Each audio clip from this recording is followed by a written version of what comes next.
ನೀವೇನಾದ್ರೂ 15,000 ರೂಪಾಯಿ ಒಳಗಡೆ ಒಂದು ಯಾವ್ದಾದ್ರು ಸ್ಮಾರ್ಟ್ ಫೋನ್ ತಗೊಳ್ಳೋಣ ಅವರು ಅಂತ ಅಂದ್ಬಿಟ್ಟು ತುಂಬಾ ದಿನದಿಂದ ವಿಚಾರ ಮಾಡ್ತಾ ಇದ್ರೆ Poco 7 5G ಅಂತ ಅಂದ್ಬಿಟ್ಟು ಈ ಒಂದು ಬೆಸ್ಟ್ ಸ್ಮಾರ್ಟ್ ಫೋನ್ ಅಂತ ಹೇಳ್ಬಿಟ್ಟು ಮೋಟೋನವರ G57 5G ಅಂತ ಅಂದ್ಬಿಟ್ಟು ಈ 6 smart phone Poco M7 Plus ಅಂತ ಅಂದ್ಬಿಟ್ಟು Samsung Galaxy M17 5G ಕೂಡ ಒಂದು ಬೆಸ್ಟ್ ಆಪ್ಷನ್ ಕೂಡ ಆಗುತ್ತೆ ಅಂತ ನಾ ಹೇಳ್ತಾ ಇದ್ದೀನಿ. ಸೊ 4 ಅಲ್ಲಿ ಹೇಳಿದೀನಿ. ಲಿಸ್ಟ್ ಅಲ್ಲಿ ಬರುತ್ತೆ ಲಾಸ್ಟ್ನೇ smartphone Poco M7 Pro 5G ಅಂತ ಅಂದ್ಬಿಟ್ಟು ಇನ್ನೊಂದು ಮೇನ್ ಒಂದು ಥಿಂಕ್ ಏನಪ್ಪಾ ಅಂದ್ರೆ ನಿಮಗೆ ಯಾವ್ದಾದ್ರು ಪರ್ಸನಲಿ ಇಷ್ಟ ಆಗಿರೋ ಬ್ರ್ಯಾಂಡ್ ಸ್ಮಾರ್ಟ್ ಫೋನ್ ಇತ್ತು ಅಂದ್ರೆ ನಾನು ಈ ಒಂದು ಲಿಸ್ಟ್ ಗೆ ಸೇರಿಸಿಲ್ಲ ಗುರು ಅನ್ನೋದಿತ್ತು ಅಂತಂದ್ರೆ ನಾನು ಹೇಳಿರೋ ಬೇಸಿಕ್ ರಿಕ್ವೈರ್ಮೆಂಟ್ಸ್ ಅಲ್ಲಿ ಆ ಒಂದು ಸ್ಮಾರ್ಟ್ ಫೋನ್ ಕೂಡ ಇತ್ತು ಅಂದ್ರೆ ದಯವಿಟ್ಟು ನನಗೆ ಆ ಒಂದು ಸ್ಮಾರ್ಟ್ ಫೋನ್ ಕಮೆಂಟ್ ಮಾಡಿ ತಿಳಿಸಿ. ಸೊ ನೆಕ್ಸ್ಟ್ ಒಂದು ವಿಡಿಯೋದಲ್ಲಿ ಆ ಒಂದು ಟಾಪಿಕ್ ಅಲ್ಲಿ ಅದನ್ನು ಕೂಡ ಕವರ್ ಮಾಡ್ಕೋತೀನಂತೆ. ಮತ್ತೆ ಸಿಗೋಣ ಇದೇ ರೀತಿ ಯೂಸ್ಫುಲ್ ಕಂಟೆಂಟ್ ಜೊತೆ.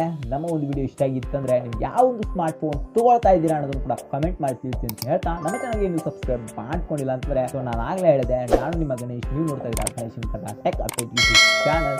ಸೊ ದಯವಿಟ್ಟು ವಿಡಿಯೋ ಎಂಡಲ್ಲಾದರೂ ದಯವಿಟ್ಟು ನಮಗೆ ಒಂದು ಲೈಕ್ ಮಾಡಿ ಸಪೋರ್ಟ್ ಮಾಡಿದ್ರು. ಸಬ್ಸ್ಕ್ರೈಬ್ ಮಾಡ್ಕೊಂಡಿಲ್ಲ ಸಬ್ಸ್ಕ್ರೈಬ್ ಮಾಡ್ಕೊಂಡು ಹೋಗಿ. ಮತ್ತೆ ಸಿಗೋಣ ಇದೇ ರೀತಿ ಯೂಸ್ಫುಲ್ ಕಂಟೆಂಟ್ ಜೊತೆ. ನಮಸ್ಕಾರ.